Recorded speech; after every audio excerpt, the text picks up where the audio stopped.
Malawak na mga sunog, mga tsunami, mga pagbaha at mga magputok ng mga bulkan, mga lindol at mga aksidente sa mga himpapawid. Ito ang mga prediction nga mga idol ni Rudy Baldwin na lubhang nakakabahala. Marami nga mga idol ang mga natatakot sa mga prediksyon ni Rudy Baldwin na kung saan nga mga idol ay totoo naman talaga na nagaganap at nangyayari. Subalit ang lahat ng mga sinasabi kaya nga mga idol ni Rudy Baldwin ay mayroong katotohanan at ito nga ba ay naayon sa kalooban ng ating Panginoon. Marami nga mga idol ang nagpapanik at nababahala sa tuwing naririnig nga mga idol ang mga prediksyon na nakakatakot mula sa isang tao nga mga idol na nagsasabi na nakikita niya ang hinaharap. Subalit ang malaking katanungan nga mga idol ay dapat ba siyang paniwalaan o dapat siyang katakutan? At ano nga ba mga idol ang nakasaad sa banal na kasulatan patungkol dito? Ang lahat ng ito nga mga idol ay ating malalaman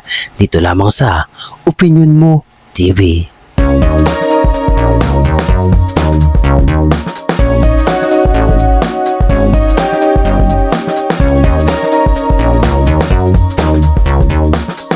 Bilang isang totoong mananampalataya nga mga idol at totoong naniniwala sa ating Panginoong Hesukristo, ang lahat ng mga nangyayari sa ating bansa o maging saan mang panig ng mundo ay tanging ang Panginoon lamang mga idol ang nakakaalam ng mga nangyayari at tanging ang Panginoon din lamang nga mga idol ang nakakaalam kung kailan ito magaganap. At ang lahat ng ating mga nararanasan nga mga idol sa ating buhay ay hindi natin ito malalaman at hindi rin natin malalaman nga mga idol kung kailan ito mangyayari o magaganap, lalo na ang ating kamatayan o ang ating mga huling sandali dito sa mundong ibabaw. Kaya naman bilang tao nga mga idol ay marami sa atin ang nababahala o natatakot kapag nakakarinig tayo ng mga babala o mga pangitain mula sa isang tao. At ito na nga mga idol ang mga nangyayari ngayon sa kasalukuyan na kung saan nga mga idol ay marami ang natatakot at nababahala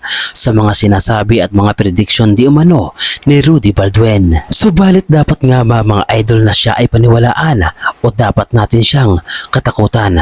Ito nga mga idol ay nakasaad sa banal na kasulatan na kung saan nga mga idol ay sinasabi dito na huwag tayong sumasangguni nga mga idol sa mga tao na manghuhula na kung saan nga mga idol ay hindi naman talaga niya totoo alam ang mga totoong mga mangyayari na kung saan nga mga idol ay pawang hula lamang at walang kasiguraduhan. At kung mangyari man nga mga idol o maganap ang isang bagay na kanyang sinasabi ay maaaring ito nga mga idol ay nagkataon lamang o di kaya naman ay gawa na ng dyablo. Dahil malinaw naman na nakasulat sa banal na kasulatan sa Deuteronomy chapter 18 verse 10 at ang nakasaad dito ay huwag makakasumpong sa iyo ng sino mang nagpaparaan sa apoy ng kanyang anak na lalaki o babae o nanghuhula o nagmamasid ng mga pamahiin o engkantador o manggaaway. Sapagkat sino mang gumagawa ng mga bagay na ito ay karumaldumal sa Panginoon at dahil sa mga karumaldumal na ito ay pinapalaya sila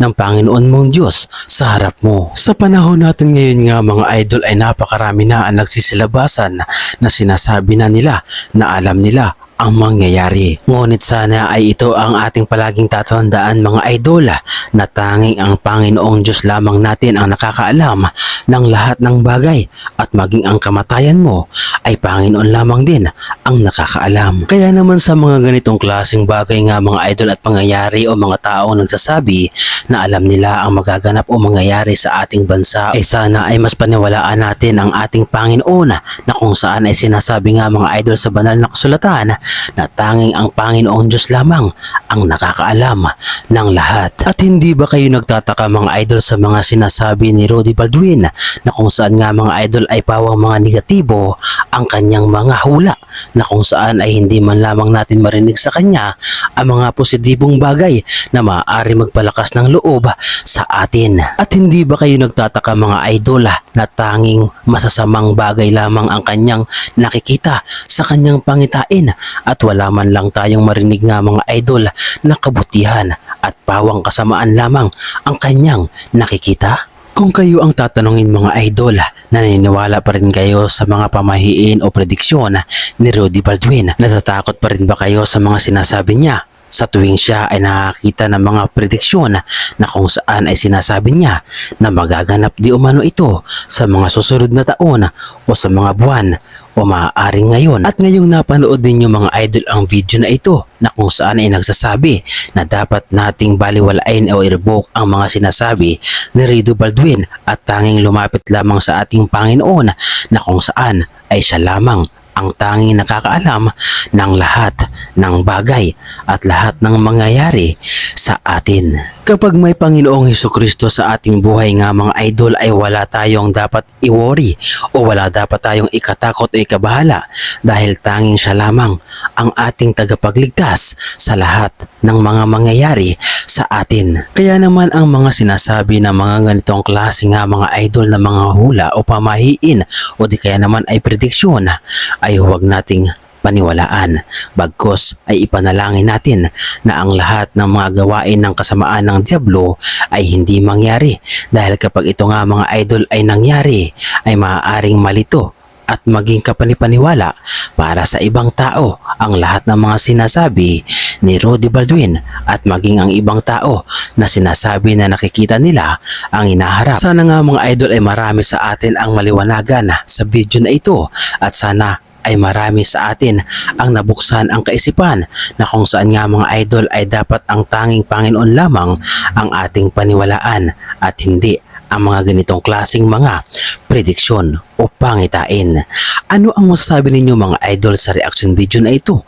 At ano ang inyong opinyon patungkol dito? Ibahagi nyo naman mga idol ang inyong reaksyon at opinyon sa ating comment section. So paano mga idol, hanggang dito na lamang muli ang ating reaction video. At kung nagustuhan ninyo mga idol ang reaction video na ito, ay pahingi naman ako ng isang like, subscribe, at kung pwede ay pakapindot na rin ang ating notification bell button para updated pa kayo sa lahat ng ating mga reaction video na katulad nito. Maraming salamat mga idol.